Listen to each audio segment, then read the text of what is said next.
All right, looks like we've got several folks from Temple, some K-12 people. Welcome, everybody. I think we might be expecting a few more, so we can give it a couple minutes, and then we'll get started. We're very excited that you all are here today. Luke, I'll trust you to tell me the best start time.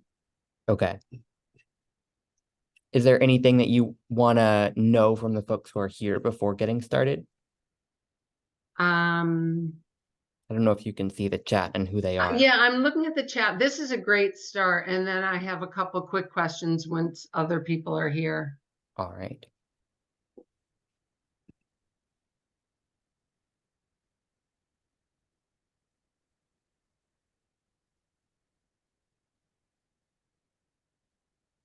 In the interest of time, it might make sense to get started. Okay, let's get started. I was just looking at this access and persistence initiatives. I love that. Persistence. Okay, so how many do we have in here right now, Luca? I can't see that from here. We've got 4 other than you and I. Okay. If you want me to do breakout rooms later of 2 each, we could do that. Yeah, let's do that unless we get an onslaught. Okay. Okay. So I'm going to start, I think, by sharing just a little bit about me. I'm Amy Gratch Hoyle, she, her, and I am the dean of the School of Social Sciences, Humanities, and Education at Newman University, which is in Aston near Philly. And I just, to try to keep it brief, I want to tell you maybe when I found out how important this work is to me, a million years ago, like back in the late 80s, I was teaching in a consolidated school district down south, a big one, where there was forced busing. And my kids in my class, I was teaching 6th graders, and I had the white kids from the most affluent area in the consolidated district. And then my Black kids were from my neighborhood right around the school where I lived as well. And the inequities were heartbreaking, and the lives that these kids lived. And I just thought, what is education doing? We were just sort of continuing, like just reproducing the system always. And so I decided to get my doctorate, and I went and studied social foundations of education and sociology of education and politics of education. And since then, I've been very fortunate to find a lot of people committed to this work, and I've been able to teach in higher ed around critical race consciousness and critical theory. And I am so glad to be a part of our community of practice here. And one of the important things I want to get out of today is to have even, more folks in that community and more dialogue. So that's it about me. I'm going to start with 2 quick polls just so that I can hear from people about why you're here and what you've done with these competencies. I know we have someone from pre-K-12, and we also have higher ed here. So let me see. Oh, my slide isn't forwarding. There we go. Oh, it still says test, Luca. We thought we got rid of it. You can ignore the test.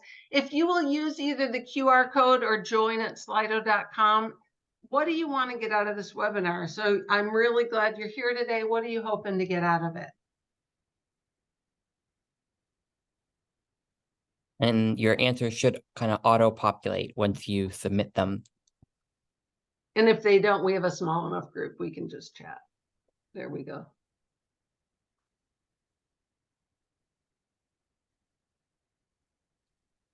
It looked so good when that test disappeared.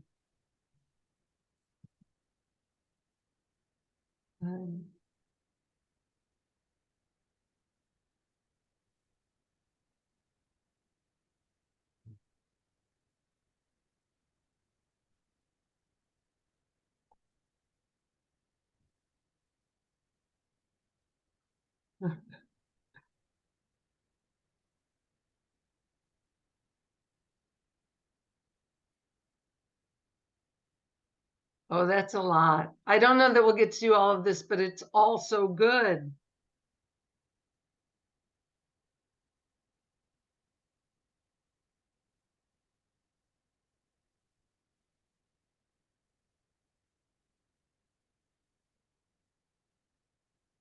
Fantastic. Thank you. I'm going to ask one other question. Someone here said, I know very little about CRE. So the next question I wanted to ask, and easier. Oh, did I just miss one, Luca? Let me go back. Steps to get started. I like that. What have you done with the competencies? And the reason I'm asking that is maybe it'll help us figure out where we want to start today. I know we're probably at all different places and we can support one another.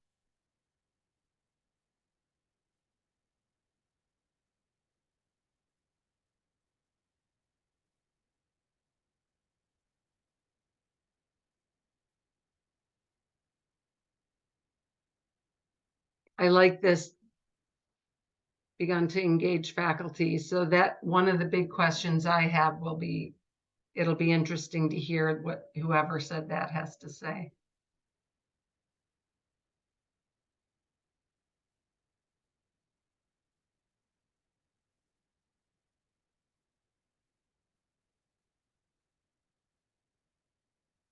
I guess I made this a Wordle for some reason. I never used Slido before. That was not my intention. So I'm not learning too much.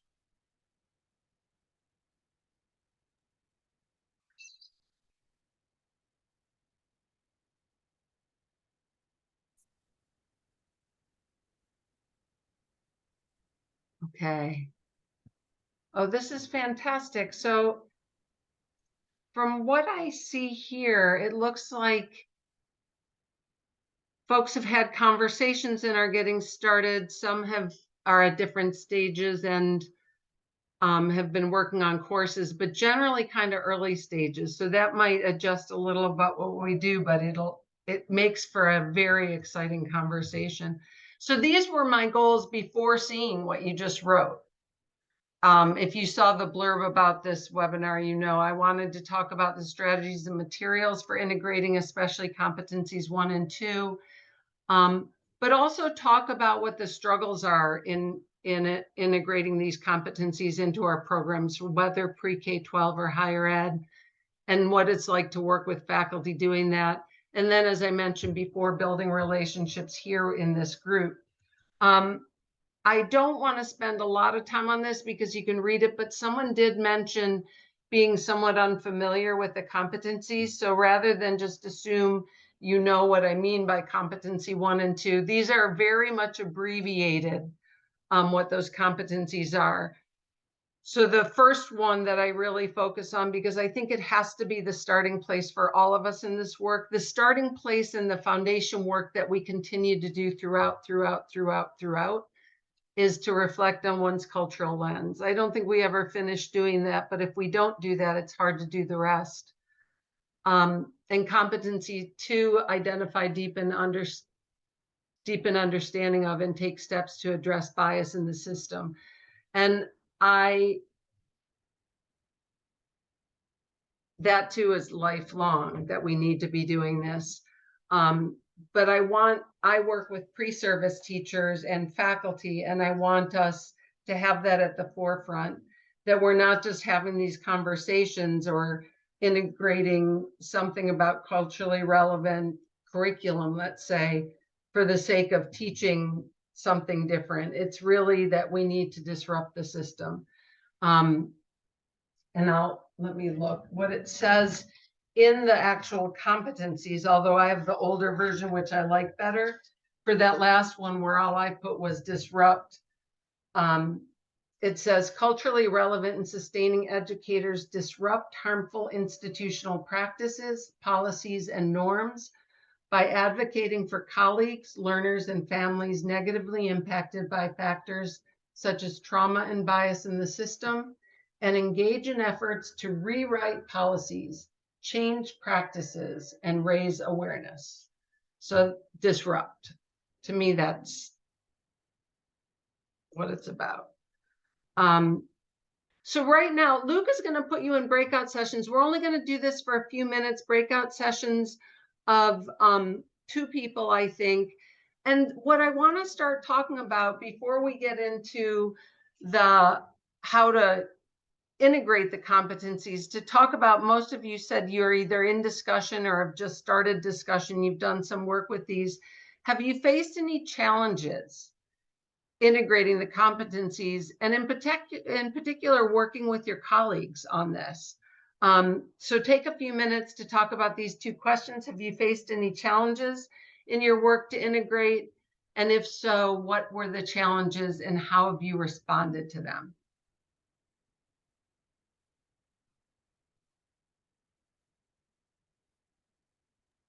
I just put those discussion questions in the chat, and you should have just received an invitation to a breakout room that you'll be in for just a few minutes.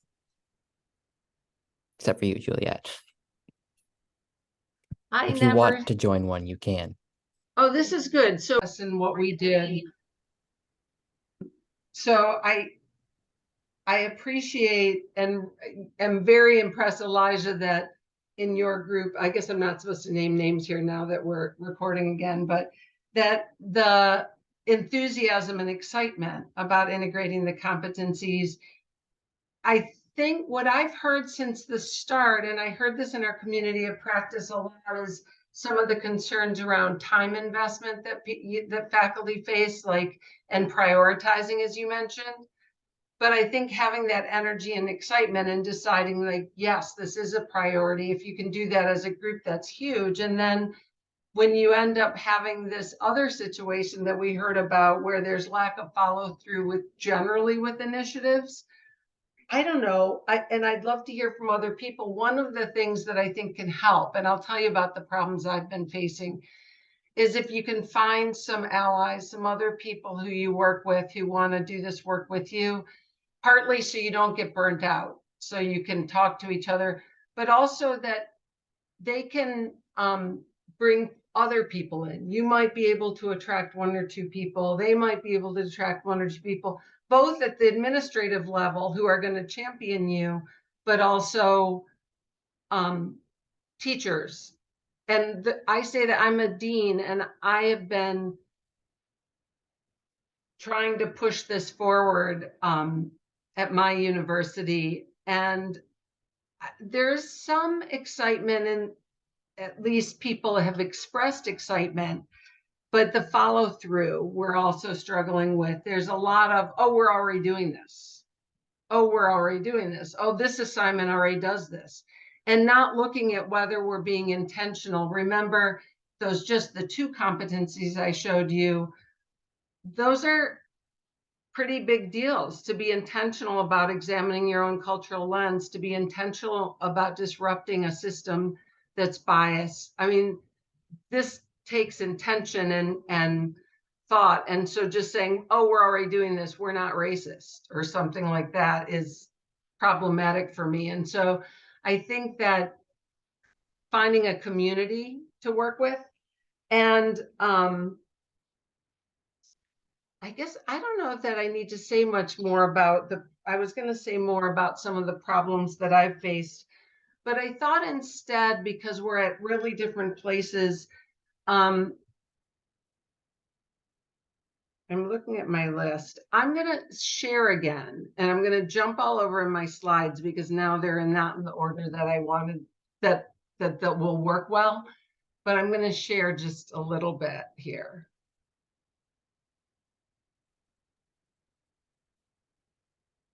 Oh, this might tell me if you see. Okay, is that working? Yes. Looks good. Thank you. So my work on this with the community of practice was to build a new course in Sociocultural Foundations of Education, because even though the faculty I work with kept saying we're already doing this, we didn't even have a single course in Sociocultural Foundations. And we had a lot of special ed courses. The main certification we have is the dual cert with pre-K 4 and special ed pre-K 12. So they kept saying, well, we're doing it because all the special ed accessibility work, which is huge and important, and I don't want to minimize its importance, but it's obviously not everything. So we reformed our entire curriculum, me pushing everyone to do it, which is a problem as dean. When I was a faculty member, I would have resented that a heck of a lot. And so still, they allowed me to bring this one course in because we cut out some others. And I wanted to say, for the folks in pre-K-12, I wonder, Emily and Brandon, you're both pre-K-12, are you able to get both administrators and classroom teachers to come together on this? Or are you really just working to get the teachers? In our district, we have both, and we also dedicate time in our leadership for learning. We have that for principals. We also have that for our assistant principals, which are two separate groups when we do those sessions, and have at least an hour built in. For our teachers, once a month, we take our, I call them midweek motivators, Wednesdays, and devote a half day of PD for the work. So we have made intentional time for this important topic.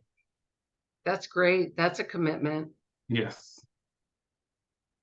So I was thinking, whether we're in pre-K-12 or in higher ed, just getting involved, getting folks involved in the classroom as well as administrators can be really valuable. And maybe not everyone is going to jump on board. But again, I think when you build relationships with people who do want to make this work a priority, it does help a lot. And that's, for me, the community of practice has been really important for me to know. Each month I get together with a group of people who are making this a priority. And they've also shared, and this is why I was sharing the screen, in a number of different ways, people in the community of practice have shared things that I could take back to my faculty and make it less about Amy's show. Someone once said to me, this isn't Amy Hoyle's show, and more about what we could do as a group. And so I'm going to jump around in this list just to say, one of the things that when I was working on the course, I put out a call. I had used the Harvard implicit bias survey before in classes, or I forget if it's called survey or not, but I wanted some other ideas about where can we launch, to get people to look at their implicit bias. And I got all these ideas about cool videos and different things I could use. So I shared them with faculty where I work and said, hey, if I'm building this course, is there anything here you think would work with our students? Because they do know our students better than I do. So they started giving me back their ideas. So even though this is just the one course, we got into a conversation about the competencies because I was able to ask them to support me in building the course.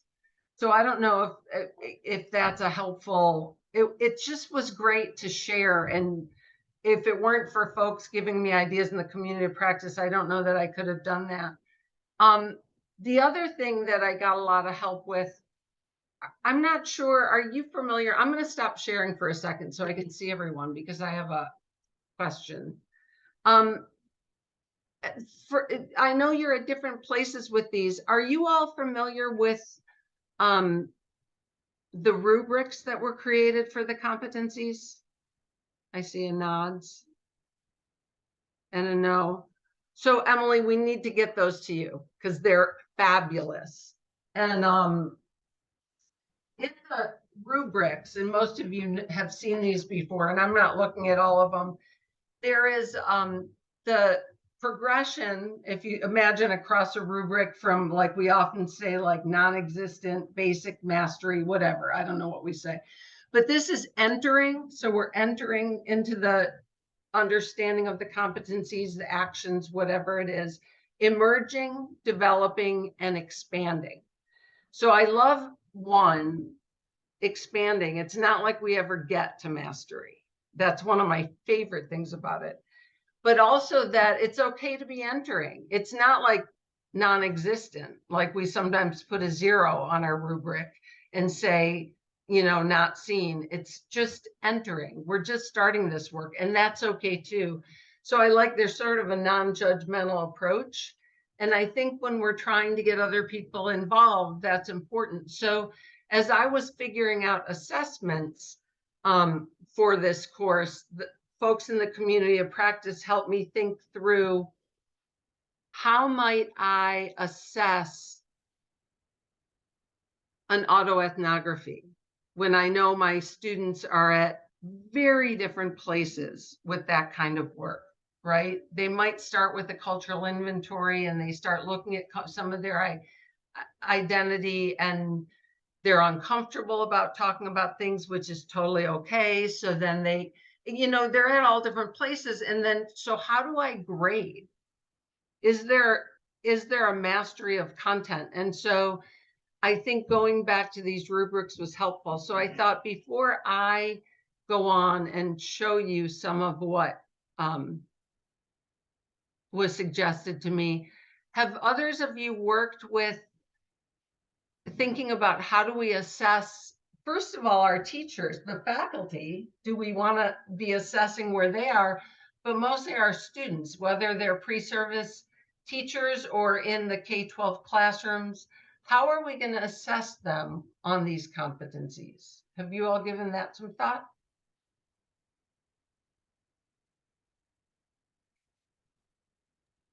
I'll go. I'm currently teaching a class in our ABA program. And within the ABA task list, I don't know if you're all familiar with that, but they have task lists and we're responsible to teach that content. But they're including a lot on these competencies now, even within that work.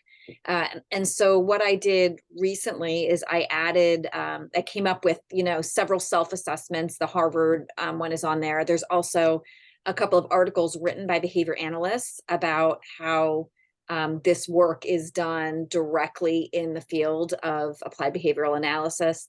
I had them look at those, but I actually had them select an assessment, do a self-assessment, and then write about it. And then from there, develop like a professional development plan to address any gaps or things that they felt that they needed to work on.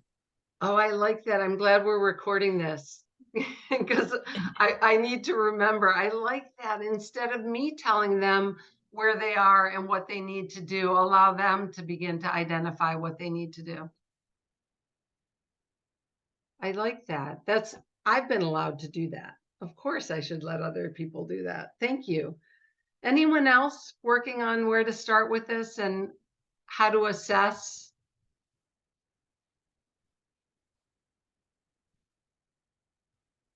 Okay, I'm going to share again. I hate to go back and forth, but I'm going to share my screen again and show you some of the next steps.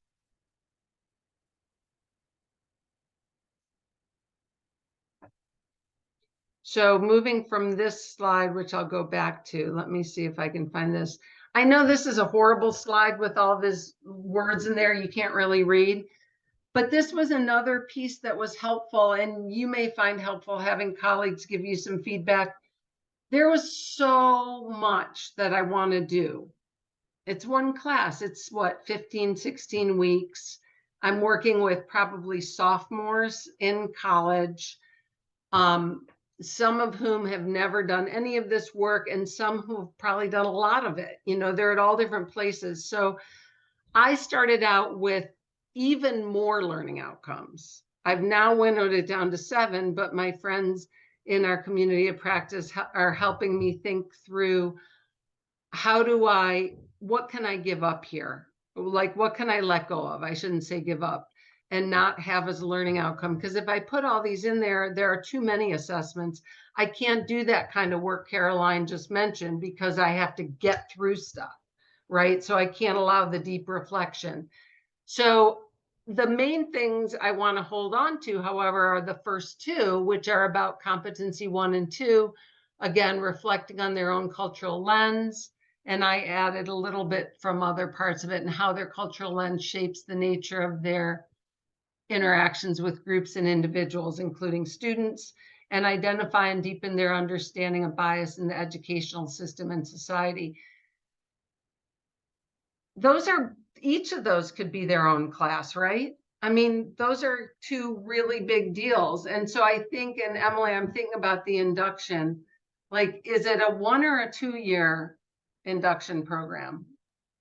Currently only a 1, but we know that we also have to strengthen that to be the 2 to meet the guidelines as well. So it's like all these things we're trying to get caught up on. Right. And I know that these competencies aren't all you're trying to do in that induction program. You're trying to do a lot more, because when I think about this work, time is really important, allowing time to happen as you do the reflection, as you begin to understand strengthen your understanding of bias in the system. You have to do a lot of exploring and then continuing to reflect back. So another thing, in addition to having folks help me think about maybe how to streamline so I can go deeper, if you're familiar with the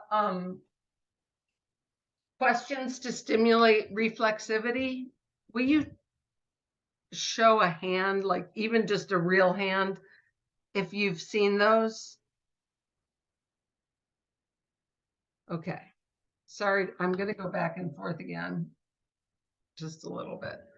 So and Juliet and Luca, you probably know more than I do. I can't remember when PEDC first, when folks were working on the CRSE competencies in April 21. I don't even know what it's called. I just have it.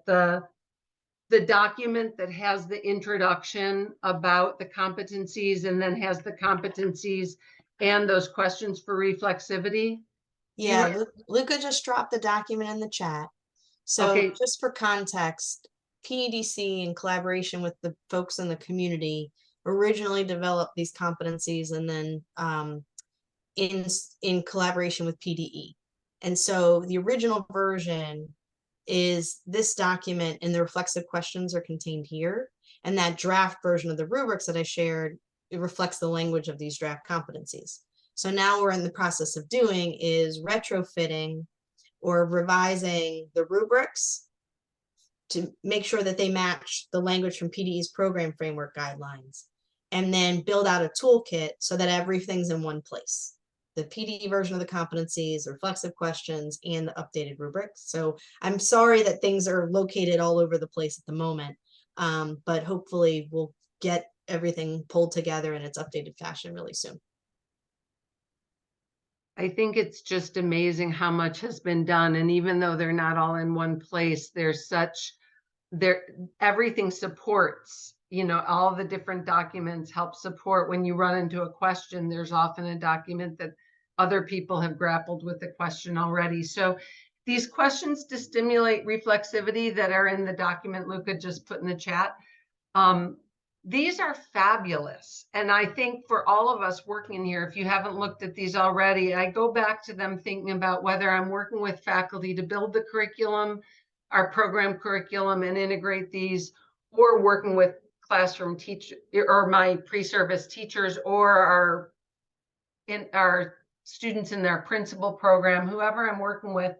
So for instance, with competency, I'm going to go back to competency.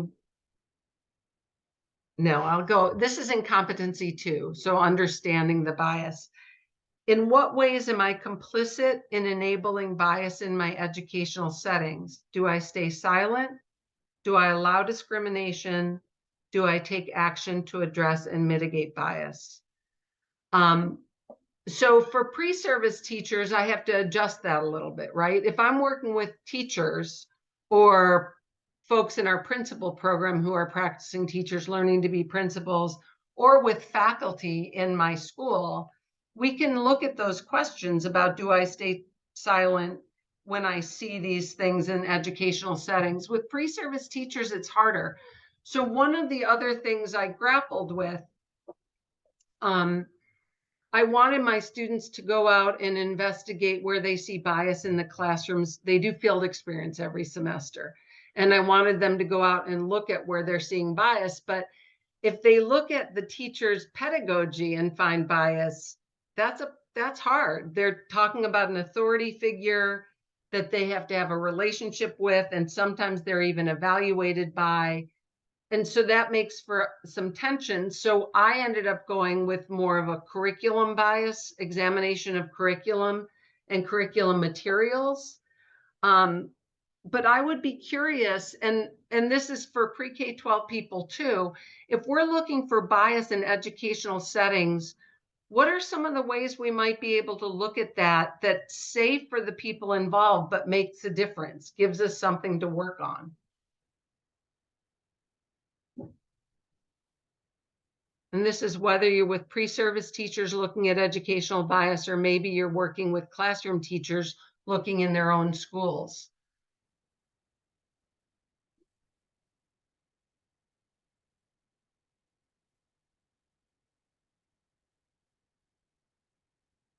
I can share with you what I went with. So, and Luca, maybe just put in the chat that curriculum scorecard from NYU. I did. Oh, Jill thank also you. asked if you could repeat the question. Oh, thank you, because I used a lot of extra words there and I'm looking for something that I can't find. So what do you do if you, whether you're working with pre-service teachers or classroom teachers, faculty, if you're asking them to look for bias in an educational setting, which can lead to some uncomfortable conversations they might not be ready to have yet, what are some of the assignments you might give or directions you might give to look for that bias in the educational setting? Because that's an important part of competency too.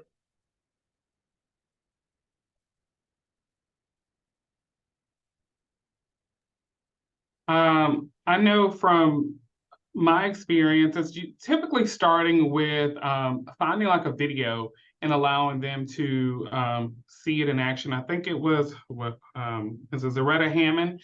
She had a video and it was going through some different explicit biases. So we just give like a quick assignment on that. Here's a 10-minute video, maybe a 5-minute video, and write down what you see. What would you do? Or how could you approach it? So that way it gets the conversation going. It's knowing that they know, and it keeps it more, I guess, in a positive to build up the confidence to have a courageous conversation of addressing it. Now, sometimes depending on your audience, you want to make sure that you review it first because there are some words that they may not feel comfortable hearing or being a part of. But also we use that as a learning and teachable moment where you put down a question: what words did you hear? How do they make you feel? So it's also reflecting, which is a part of educator effectiveness. So we put that in there as a part of 4A. So it definitely allows the conversation to be had, and then if they're comfortable, we don't force it in the beginning. If they're comfortable, then turn and talk or find someone you don't know and have a conversation with based on what you saw. Oh, I love that. So the video you were referring to, and I missed the name, are the videos showing these examples in educational settings? Yes.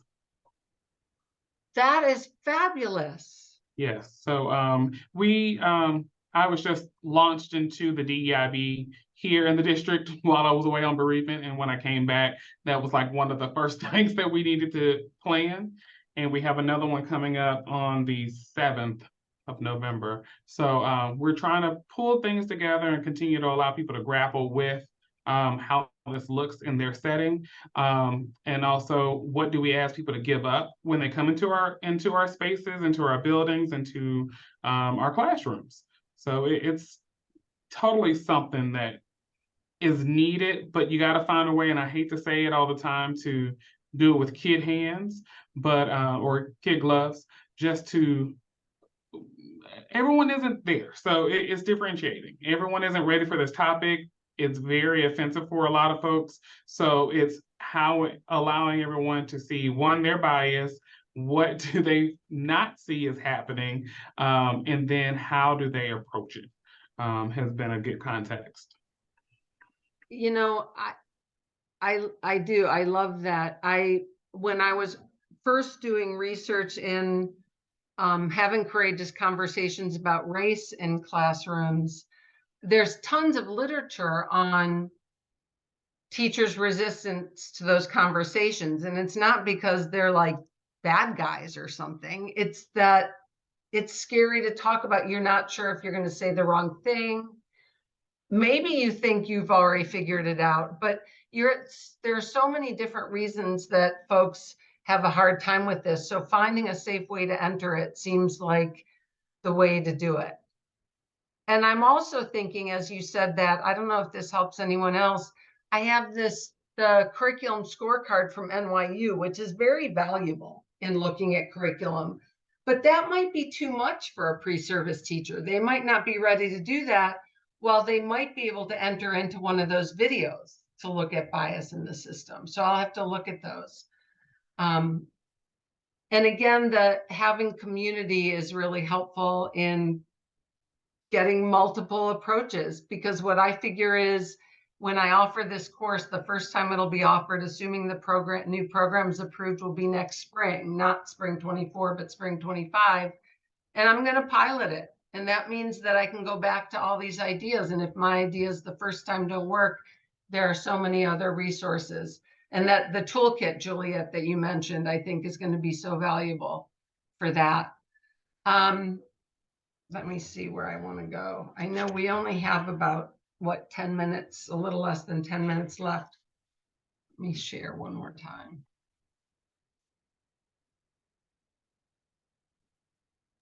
And just so you all know, over the course of this conversation, I've dropped a few documents in the chat to examples of course assignments that Amy has worked on developing for this course.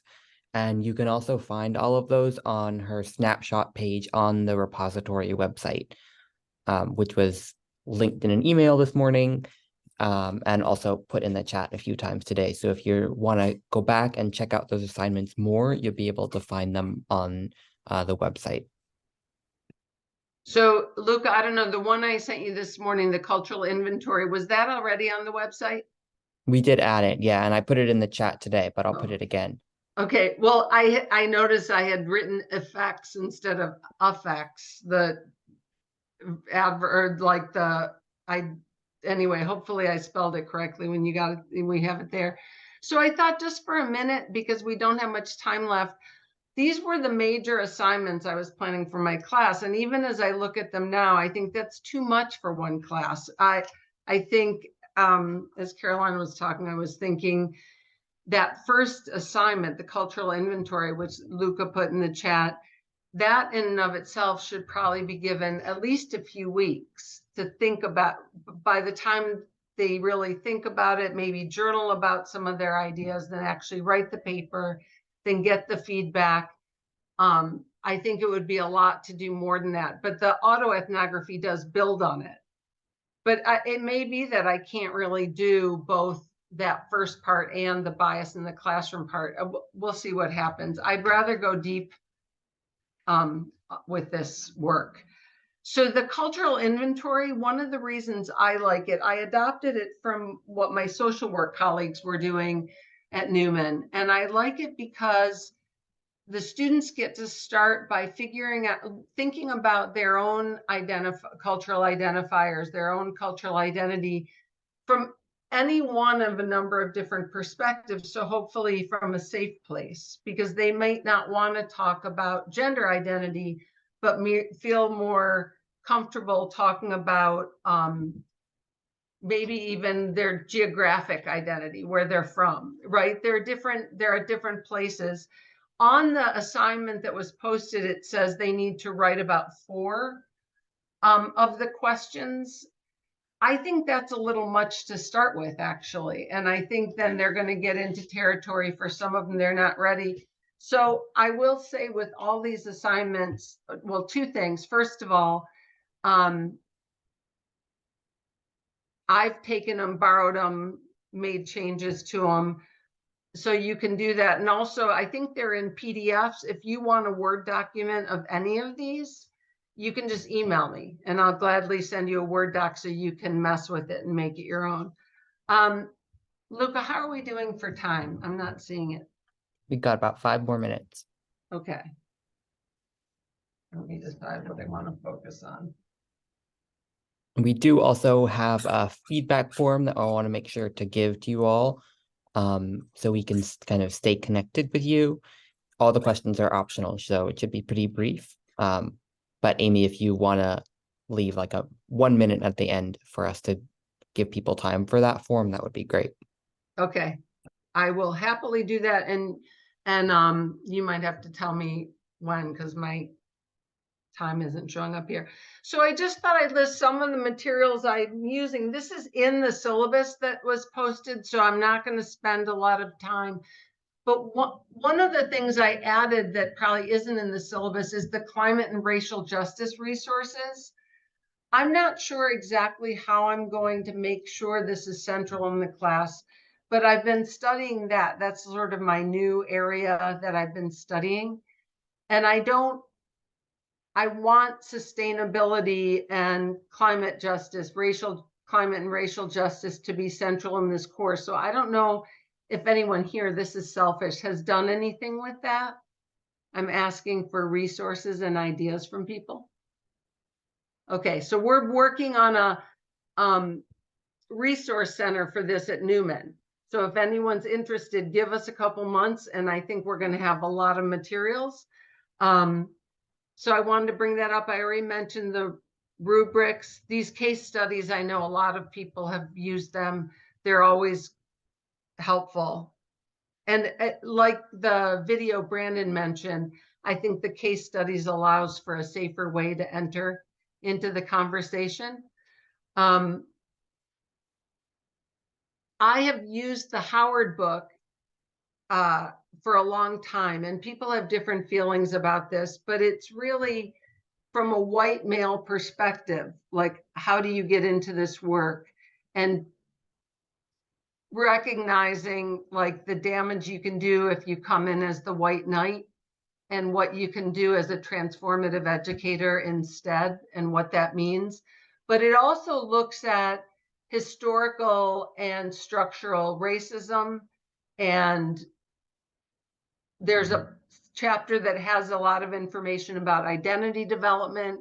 So it gets into some of the theoretical, but mostly it's very much a personal story and practical application. So if you haven't seen that one, whether again, pre-K-12 or higher ed, I think it's a valuable book to look at. It's really written for teachers. And in the last couple minutes, I framed this differently before I knew who was going to be here today.